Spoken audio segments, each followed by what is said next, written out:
지난주에 우리가 함께 살폈던 것처럼 예수님은 유월절 명절을 지키기 위해서 예루살렘으로 올라가셨습니다.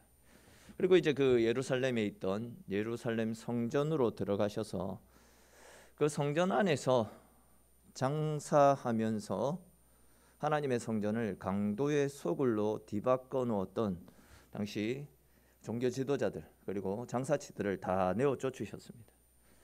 이 일은 당시로서는 혁명에 가까운 엄청난 일이었습니다.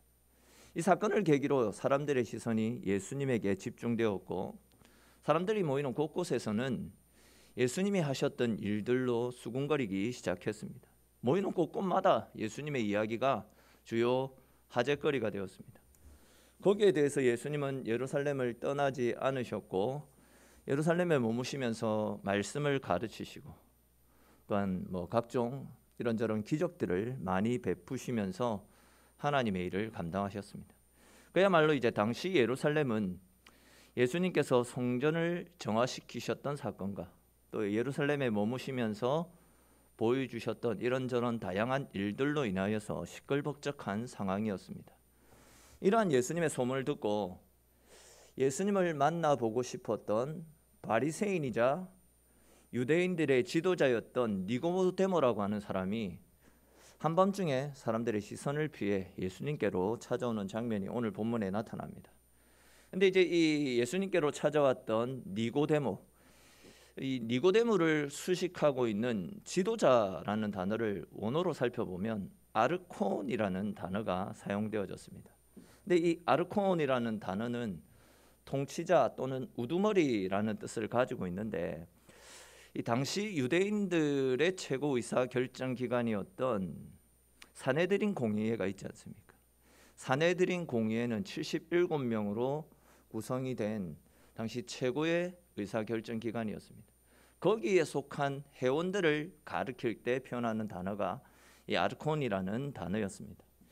니고데모는 그러니까 우리나라로 치면 오늘날 국회의원이나 장관 정도 되어지는 사회 주요 인사 중에 한 사람이었습니다. 또 10절, 우리 읽지는 않았지만 10절 말씀에서 예수님께서 니고데모를 가르쳐서 이스라엘의 선생이다라고 말씀하시는 것을 보면 그는 율법의 말씀을 부지런히 공부해서 또 다른 사람들에게 율법을 가르칠 정도로 율법에 있어서도 굉장히 능통한 사람이었습니다. 우리말 성경에서는 정확하게 알 수가 없는데 원어 성경으로 이 지도자라는 단어를 살펴보면 정관사 호자가 붙어 있습니다. 정관사 호. 즉 이 니고데모는 성경을 가르쳤던 많은 선생님들 중에 한 사람이 아니라 그 선생이라고 이야기하면 누구나가 다 알아들을 수 있을 정도로 그 사회에서는 굉장히 유명하고 사람들로부터 존경받았던 선생이었다라는 것을 알 수 있습니다. 그것만이 아닙니다. 요한복음 19장 39절 말씀에도 보시면 예수님께서 돌아가셨을 때에 이 니고데모가 예수님을 장사 지낼 때 사용하라라고 몰약과 침향이 섞여 있는 것을 100리트라라는 것을 100리트라라는 양만큼을 가져다 주었던 것이 말씀에 나타납니다. 여기에 나타나는 100리트라는 우리 질량으로 하면 32kg 정도 되는 엄청난 양입니다. 근데 이제 몰약은 아시듯이 예수님께서 태어나셨을 때에 동방 박사들이 예수님을 경배하기 위해서 예수님의 부모님께 드렸던 그 예물 중에 하나였지 않았습니까? 이 몰약은 당시에 왕이나 귀족들에게 진상품으로 드려졌던 굉장히 값비싸고 귀한 것이었습니다. 그런데 이 몰약과 침향 섞은 것을 32kg이나 가지고 왔다라는 말은 이 사람이 얼마나 큰 부자였는지를 알 수 있는 대목입니다.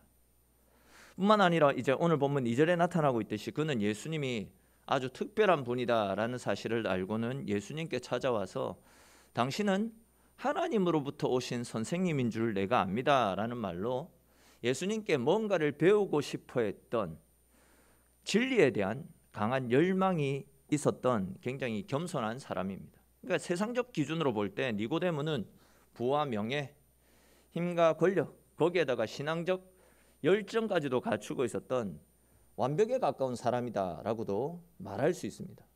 근데 이제 오늘 본문을 보시면 이렇게 완벽에 가까운 사람이 한밤중에 사람들의 시선을 피해 예수님께로 찾아왔다라고 말씀하고 있지 않습니까? 이 사람이 사람들의 시선을 피해 한밤중에 예수님을 찾아온 이유가 무엇이겠습니까? 그 이유는 이제 앞에서도 말씀드렸고 지난주에 살펴보았던 성전 정화 사건, 그 성전 정화 사건을 통해서 엿볼 수 있습니다. 예수님은 이 성전 정화 사건을 통해서 하나님의 성전을 장사치들의 소굴로 만들어 놓았던 당시 종교 지도자들을 강하게 질책하시지 않았습니까? 그 사건 이후에 성전에서 일하던 지도자들은요, 예수님에 대한 강한 적대심을 가지고 어떻게 해서든지 예수님을 축출해야 된다라는 그런 마음들을 품고 있었습니다. 만약 이런 상황 속에서 니고데모가 공개적으로 예수님을 찾아가서 신앙 상담을 하게 된다라고 하면, 또한 그것이 사람들의 입에 오르내리게 된다라고 한다면 그는 자기가 속한 그 사회에서 또 사내들인 그 공의에서 미운 털이 박히게 될 것이고, 자칫하면 자신이 평생 이루어 나왔던 모든 업적들을 단숨에 다 날릴 수 있는 그런 상황이었습니다. 그렇기 때문에 사람들의 눈을 피해서 한밤중에 예수님께로 찾아왔던 것입니다. 예수님에 대한 진리를 알고 싶은 그런 욕구들이 있었지만 아직까지는 자신의 위치, 자신이 가지고 있는 것을 예수님 때문에 포기할 만큼 그런 믿음이 없었다라는 거죠. 아직은 진심으로 예수님을 알지 못했다라는 것을 알 수 있습니다. 그렇게 이제 예수님께 찾아갔던 니고데모는 예수님께 선생님이 하셨던 말씀과 선생님이 하셨던 일들로 미뤄봐서 제가 볼 때 선생님은 하나님께로부터 비롯된 선생님인 줄 제가 알고 있습니다 라고 예수님께 공손하게 인사를 합니다. 이건 누가 봐도 굉장히 겸손하게 예수님의 가르침을 받고 싶은 마음에 건네는 인사 아닙니까? 지금까지 우리가 살펴봤듯이 예수님은 당신을 찾아왔던 사람들에게 굉장히 호의적으로 대하시지 않았습니까?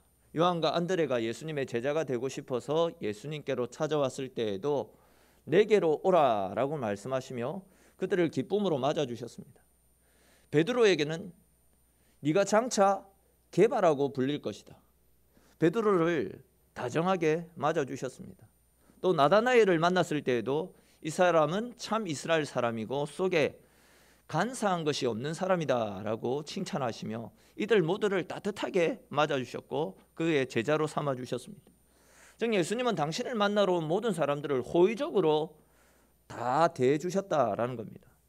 그런데 이 니고데모를 만났을 때는 다른 사람을 만났을 때와는 달리 굉장히 냉소적으로 차갑게 그를 대하는 것을 볼 수 있습니다. 우리 3절 말씀 한번 보십시오. 3절에 보시면 사람이 거듭나지 않으면 하나님의 나라를 볼 수 없다라고 말씀하고 있습니다. 이 말씀은 직접적으로 표현을 하면 지금 당신이 사회적으로 성공을 하고 인정을 받는 위치에 있다고 하지만 당신은 아직도 거듭나지 않았기 때문에 하나님 나라와는 상관없는 사람이다 라는 뜻입니다. 굉장히 차갑게 쏘아붙이고 있죠. 그리고 여기에 사용된 거듭난다라는 말을 원어로 살펴보면 게네데 아노센이라는 단어가 사용되어졌습니다. 이 말의 뜻은 위에서 난다라는 뜻이거든요. 위에서 난다. 뭔가 여러분 의미심장함이 느껴지지 않습니까? 즉 예수님은 니고데모에게 네가 위에서 나야 된다라는 말씀을 통해서 어떤 영적 가르침을 주시려고 이 말씀을 하셨는데, 니고데모는 예수님의 이 말씀을, 즉 거듭나야 된다라는 이 말씀을 문자 그대로 받아들였습니다. 그러더니 예수님께 예수님, 제가 이렇게 늙고 나이가 많은데 어떻게 어머니 뱃속에서 다시 태어날 수 있겠습니까? 라고 예수님의 말씀이 이해가 되지 않는다라는 듯 조심스럽게 다시 예수님께 여쭙니다. 그때 예수님께서 하신 말씀이 무엇입니까? 우리 오늘 본문 5절에 기록된 말씀 같이 한번 읽어보겠습니다. 예수께서 대답하시되 진실로 진실로 내게 이르노니 사람이 물과 성령으로 나지 아니하면 하나님의 나라에 들어갈 수 없느니라. 아멘. 무슨 말씀입니까? 사람이 아무리 당신처럼 사회적으로 성공을 하고 출세를 해서 모든 것을 다 갖추고 있다 할지라도 물과 성령으로 나지 아니하면 네가 사회적으로 갖춘 모든 것들 아무 소용없다. 네가 가지고 있는 것으로는 절대 하나님 나라에 들어갈 수 없다. 한마디로 지금까지의 너희의 인생은 실패한 인생이다. 그런 말씀을 하시는 겁니다. 그렇다면 여러분, 여기에서 예수님께서 물과 성령으로 거듭나지 않으면 네가 하나님 나라에 들어갈 수 없다라고 말씀하셨는데, 물과 성령으로 거듭나는 것이 도대체 무엇이길래 예수님은 이렇게 세상적으로 모든 것을 다 갖춘 이 사람을 향해서 물과 성령으로 거듭나지 않았기 때문에 하나님 나라에 들어갈 수 없다, 이런 말씀을 하신 것이겠습니까? 먼저 여기에서 말씀하는 물이라는 것은 딱 봐도 감이 오죠. 세례를 뜻합니다. 세례. 근데 제가 몇 번 말씀드렸듯이 원래 세례는 침례라고 해서 물속에 자기 몸을 푹 담궜다가 한참 있다가 다시 그 몸을 물 밖으로 빼내는 것 아닙니까? 그렇게 이제 세례를 행할 때에 물속에 자기 몸을 푹 담그는 것이 무엇을 의미한다라고 말씀드렸습니까? 과거에 하나님을 모른 채 살아갔던, 하나님 없이 살아갔던 과거의 자신의 삶을 이제는 죽이겠다라는 그런 뜻이 있다라고 하지 않았습니까? 즉 세상을 쫓아갔던 나, 육체의 정욕과 욕심을 쫓아갔던 육체의 정욕을 쫓아 살아왔던 나를 이제는 완전히 죽이겠다라는 그런 의미가 담겨져 있습니다. 그런 다음에 이제 물속에 잠겨있던 몸이 다시 물 밖으로 나오는 것은, 그렇게 하나님과 상관없는 삶을 살았던 나는 죽고 이제는 주님 안에서 주님과 함께 새로운 삶을, 주님 안에서 새롭게 태어나서 주님과 함께 새로운 삶을 살겠다라는 그런 의미가 담겨져 있다라고 말씀을 드렸습니다. 그러니까 이제 지금 예수님께서는 니고데모에게 세상의 성공, 또 세상의 명예, 즉 세상의 입신양명을 쫓아 살아갔던 과거에 너는 죽이고 이제는 하나님 중심의 새로운 삶을 살아가야 된다. 그러지 않고서는 하나님 나라에 들어갈 수 없다라는 이야기를 하고 있습니다. 우리가 살펴본 것처럼 니고데모는 모든 사람이 부러워할 만한 모든 것을 다 갖춘 사회적으로 성공한 사람입니다. 또한 마음을 열고 하나님에 대해서 배우려고 들으려고 했던 겸손한 성품을 가지고 있었던 사람입니다. 그런데 그에게는 아직까지 과거에 자신을 죽이고 주님 안에서 새로운 삶을 살고자 했던 그런 모습이 있지 않았던 겁니다.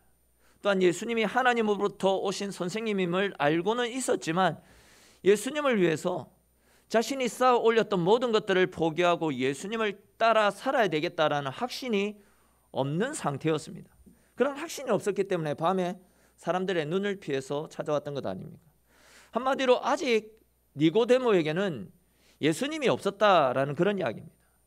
이에 예수님께서도 거듭나지 않으면 하나님 나라에 들어갈 수 없다라는 말씀을 하셨던 겁니다.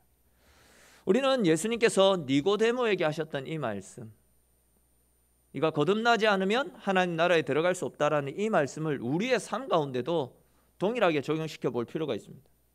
여러분, 우리에게는 오늘 본문에서 예수님께서 말씀하셨던 이 거듭남의 은혜가 있습니까? 나에게 이 거듭남의 축복이 남아 있습니까? 저는 이 말씀 묵상하면서 가만히 제 삶을 들여다봤습니다.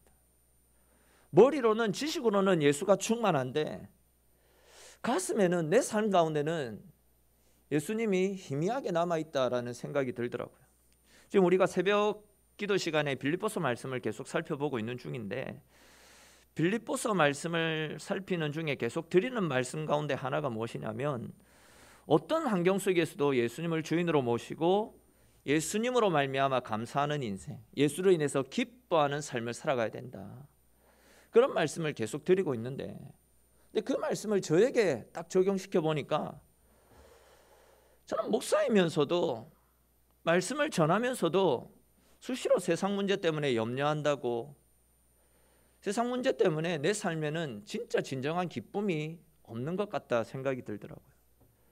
내 주 예수 모신 곳은 그 어디나 하늘나라, 그렇게 외치고 있으면서도 제 스스로도 이 코로나 상황과 맞물려서 앞으로 다가올 현실, 어두운 현실만 생각하고 상황과 형편에 얽매여 있어 살아가고 있더라고요.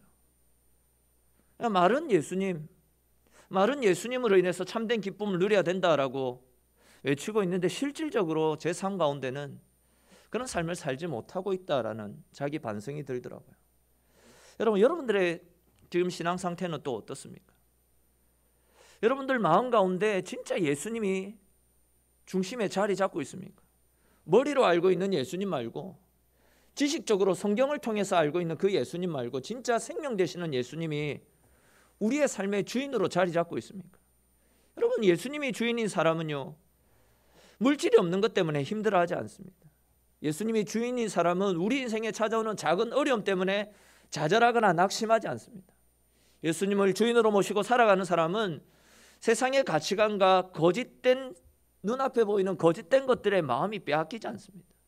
원수를 70번씩 7번까지도 사랑해 줄 수 있고요, 말로써 다른 사람에게 아픔과 상처를 주지도 않습니다.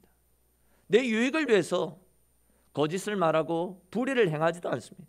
뿐만 아니라 예수가 주인인 사람은, 예수님을 주인으로 모시고 살아가는 사람은 내 삶 가운데 재물이 없다 할지라도 감사하고, 세상에서 높아지지 않는다 할지라도 주님께서 함께 하시는 그 기쁨만으로도 감사하고 기뻐할 수 있습니다. 환난과 시험이 찾아와도 절대 무너지지 않고 주님과 함께 그 환난과 시험을 능히 헤쳐나갈 수 있게 된다는 거죠. 지난 주일에도 말씀을 드렸지만, 내가 예배에 안 빠지고 또 봉사 열심히 잘하고 헌금도 잘하니까 나는 신앙생활 잘하고 있다. 그러나 여러분, 주님의 평가는 우리의 생각과 다를 수 있습니다. 나의 신앙은 그 누구보다도 우리 자신이 가장 잘 알고 있지 않습니까? 여러분, 교회는 다니고 있는데 내 삶 가운데 하나님이 주시는 하늘의 평안을 누리지 못한 채 신앙생활하고 있지는 않습니까? 주님을 만나는 예배의 자리에 꼬박꼬박 잘 참석하고는 있지만 예배 드림의 기쁨을 누리지 못한 채 자리만 채우다 시간이 되면 돌아가는 그런 신앙생활을 반복하고 있지는 않습니까? 말씀을 들어도 그냥 돌아서면 그만, 여전히 기도의 자리보다도, 은혜의 자리보다도 세상 자리가 즐겁고 여전히 세상의 가치에 빠져서 내 유익과 내 만족만을 위해서 살아가고 있지는 않습니까? 여러분, 이제 우리 예수를 믿더라도 확실히 정확하게 제대로 믿어야 됩니다. 생명은 온데간데 없이 그냥 교회당만 출석하고 돌아가는 그런 삶을 살아가서는 안 된다라는 거죠. 예수님은 절대 액세서리가 아니지 않습니까? 내가 필요하고 내가 긴급할 때만 찾고 필요 없으면 어디에 있는지도 모르고 전혀 이름 한번 부르지 않는 그런 예수님으로 전락시켜서는 안 됩니다. 뱃속부터 예수를 믿고 저처럼 목사가 되어 있어도, 장로가 되어 있고 권사가 되어 있고 집사가 되어 있고 교회 직분을 받아 있다 할지라도 예수님이 주시는 평안 없이 세상과 똑같이 세상 일 때문에 염려하고 근심 걱정에 빠져서 신앙생활의 기쁨을 누리지 못하고 있다라고 한다면 지금 우리는 제대로 신앙생활 하지 않고 있다라는 증거일 수 있습니다. 이런 신앙생활에서 돌아서야 된다라는 겁니다. 우리는 진짜 내 안에 예수님이 있는지 우리 자신을 돌아보며 철저하게 자기 신앙을 점검해 볼 수 있어야 됩니다.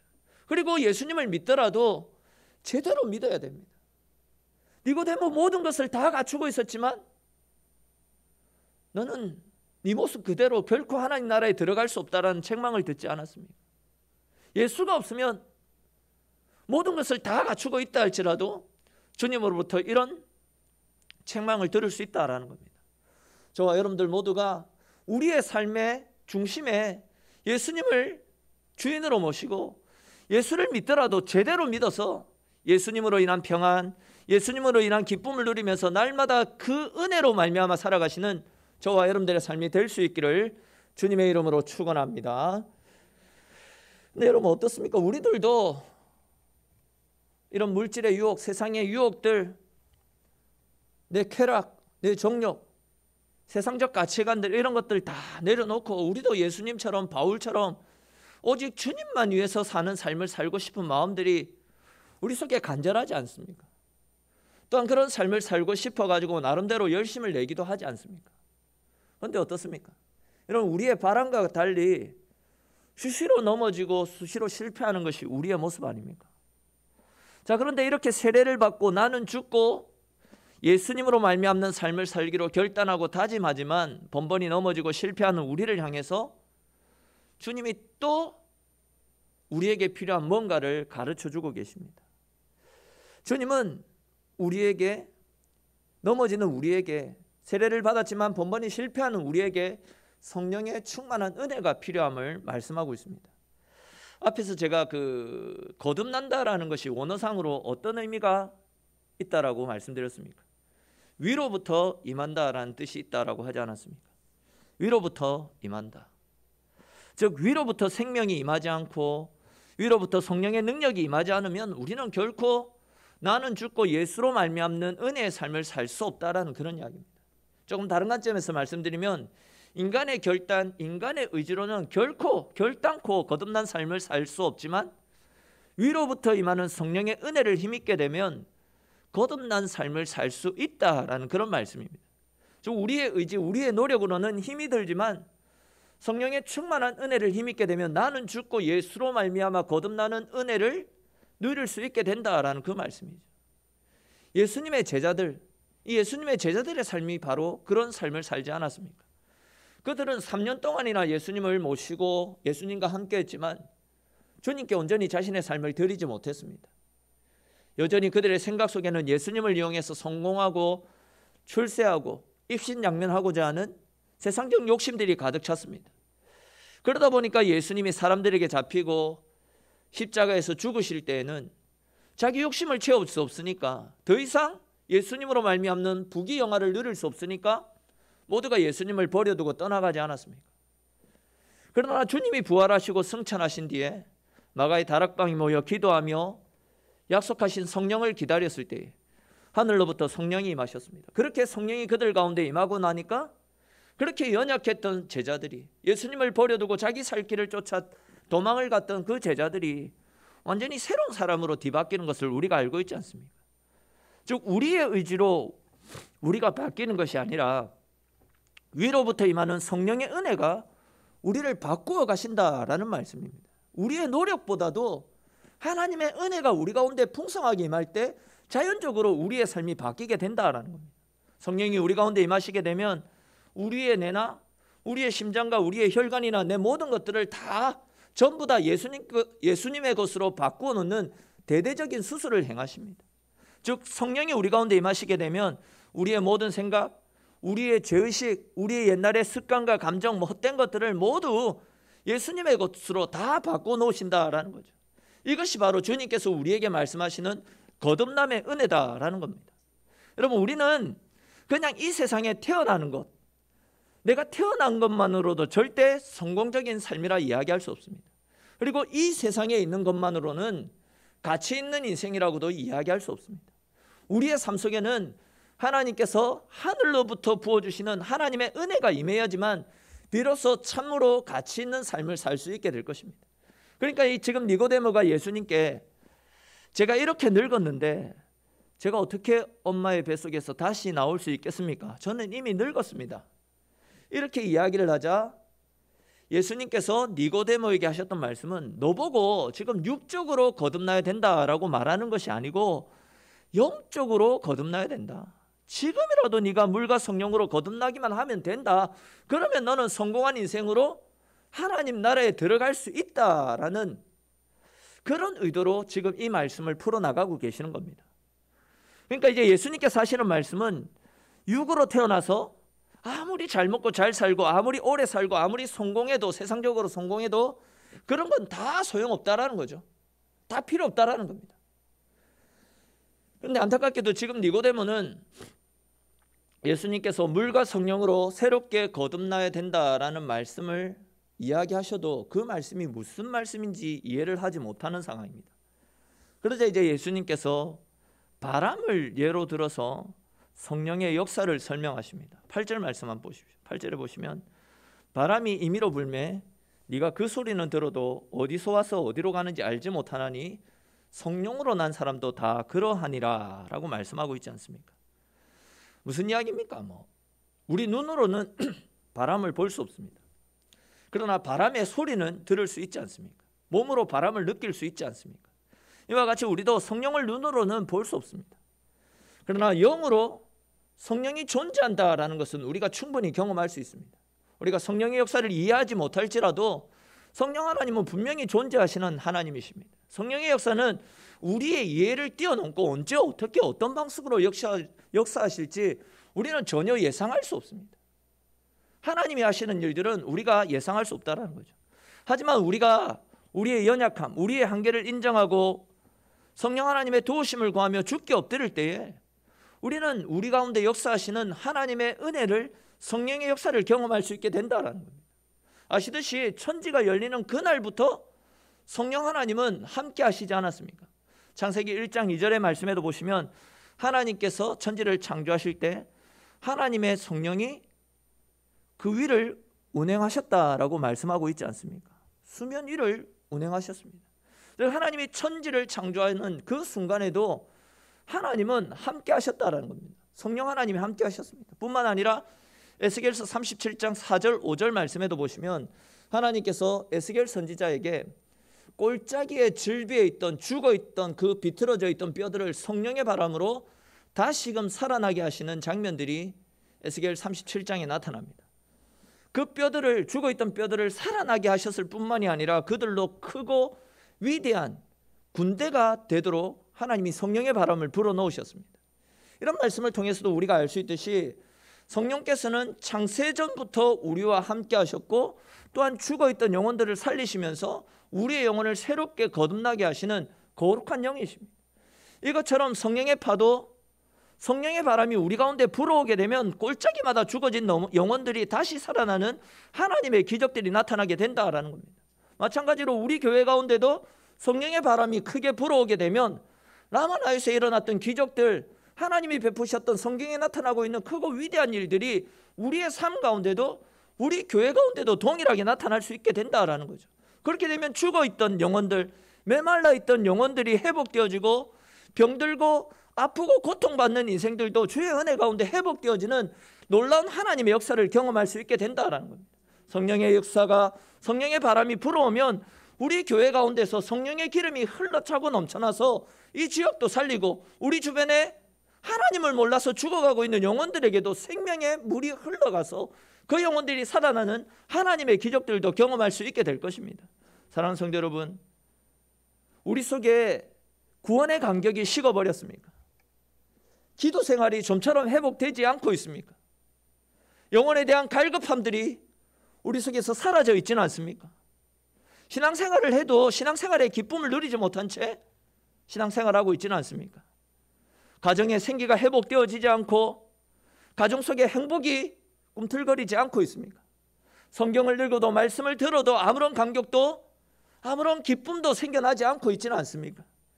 간절히 바라기는 우리의 삶 가운데 위로부터 임하시는 성령의 충만한 은혜가 임하여서 세상의 즐거움과 세상의 풍요로움이 아니라 주님으로 인해서 감사하고 주님으로 인해서 기뻐할 수 있는 복된 인생이 우리의 인생이 되어지기를 축원합니다. 뿐만 아니라 성령의 충만한 은혜를 힘입어 영혼이 회복되어지고 삶이 회복되어져서 예수로 인해서 거듭나는 복된 삶, 그것이 저와 여러분들의 삶이 될 수 있기를 축원합니다. 우리 모두가 성령께서 우리에게 허락하여 주실 위로부터 임하게 될 하늘의 큰 은혜를 사모하며 날마다 하나님 앞에 기도하며 날마다 주께 엎드림으로 하나님이 약속하신 성령의 큰 은혜를 받아 누리시고 그 은혜로 말미암아 살아가시는 저와 여러분들의 삶이 될 수 있기를 주님의 이름으로 축원합니다.